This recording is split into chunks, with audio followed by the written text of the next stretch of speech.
আমরা সবাই চাই সুখী হতে, শান্তিতে থাকতে। কিন্তু অনেক সময় আমরা ছোট একটা জিনিস ভুলে যাই, যেটা আমাদের পুরো জীবনকে বদলে দিতে পারে।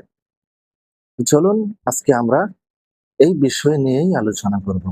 তার আগে ভিডিওতে একটি করে লাইক করুন এবং ফলো করে আমাদের সঙ্গেই থাকুন।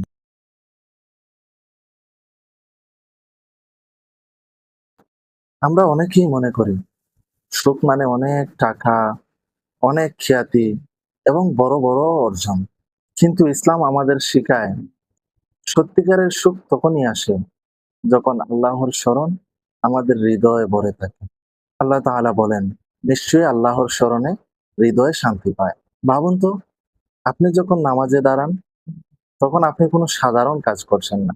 আপনি আপনার সৃষ্টিকর্তার সঙ্গে কথা বলছেন। যখন আপনি কাউকে ক্ষমা করেছেন, তখন শুধু অন্যকে নয়, আপনি নিজেকেও মুক্ত করেছেন। যখন আপনি একা থাকেন, তখন আল্লাহকে স্মরণ করেন। কারণ তখনই আপনি আল্লাহর সবচেয়ে কাছাকাছি থাকেন। জীবন যত কঠিনই হোক, আল্লাহর রহমত সবসময় আপনার চেয়ে বড়।